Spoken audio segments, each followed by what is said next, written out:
Hi everybody, it's Kathy here, and today I'm playing along with Paw Your Way into Our Hearts, and that is a hop that we create layouts using our four-legged friends. So today I'm doing one for my family's lovable baby, our little dog Ivy, and I'm using a bit of mixed media, and I'm also going to be adding some hand stitching just to create some texture. And I'm really basically trying to keep this one a little bit simple and monochromatic. So I have used two types of distressed oxide. One is gathered twigs and the other one is rusty hinge. And then I'm using this great stitch guide from MK at Some Assemblage Required. And I just love these stitch guides. They've become the best tool I have for my layouts these days. I just love the way they quickly provide guidance for stitching and make it so much easier when you want to add it to your layout, particularly if you're not talented in embroidery like I am, very lacking in those skills. So I'm just going to dot in my guide for what I want on this layout, and I'm doing two different types of stitching on this layout, so it's going to add a little bit of interest. And I do stitch right across the page, but in the end a lot of it gets covered, but that's okay. I just like that it's tucking in and out behind the photos and the embellishments. So I'm just adding in that third row of stitching there, and then that will allow me to get started. So I don't make you watch me stitch because I know that that's pretty boring, but I just want to show how quick and easy these guides are to use to create stitching on the layout. And really, if you haven't checked out MK Store, you really should go over and check it. I can't believe it. Like, I'm here in Australia and she has posted to us, and it comes so quickly and it's always the best quality. So I just think it's an amazing tool, and if you're not a natural stitcher like I'm not, this is definitely a tool I advise.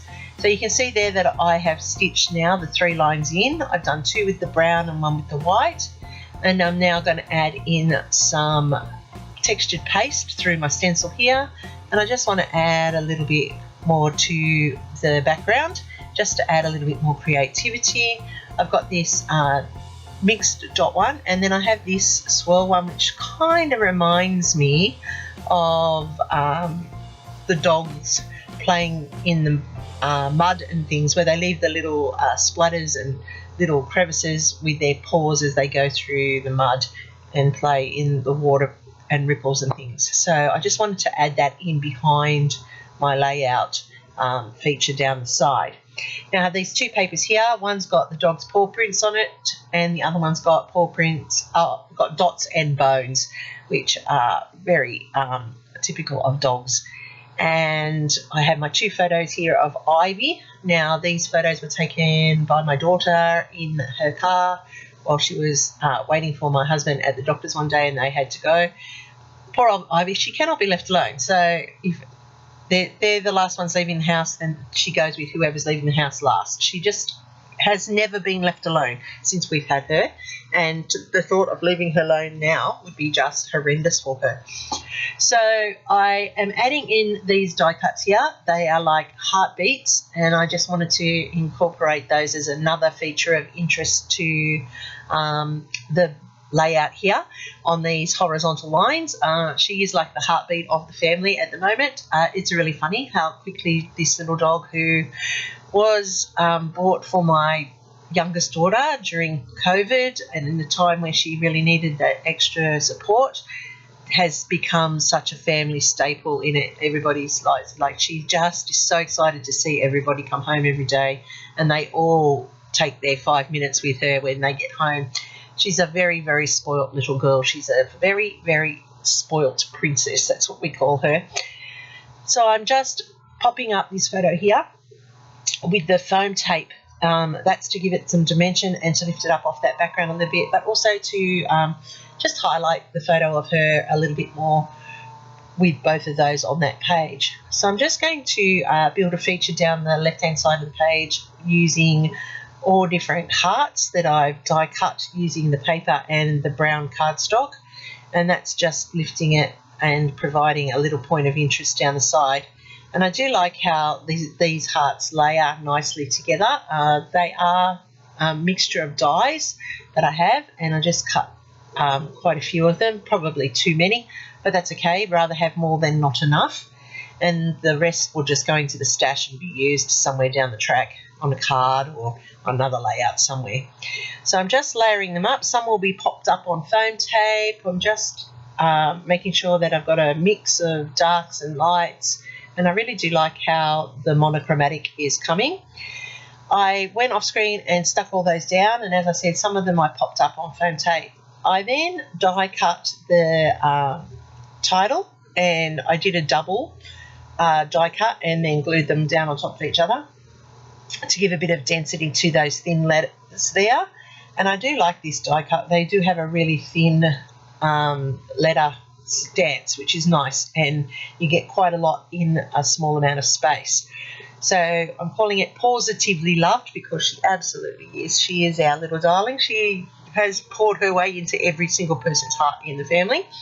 And no matter where we go, when we go out, people all want to have a pat of her. We get used to the size of her and think that she's quite big, but then when you see her out in public, she's actually very tiny. And so, perception changes when you put her out into the general public and you see actually how little she is, and that's how everybody gets so fussed over her, because she is really actually very tiny. Our cats are actually bigger than her. That's how little she is. So I've just popped all on some little more hearts here that I cut out with my punches, and that's instead of Nuvo drops or something else. I'm just to fill out that clustering there. And then to finish it off, I'm just going to add some splatters, and I'm using the Vintage Photo Spritz. I really do like it for the browns. I think it's a great colour, and it does add that little bit of extra to your layouts without overpowering.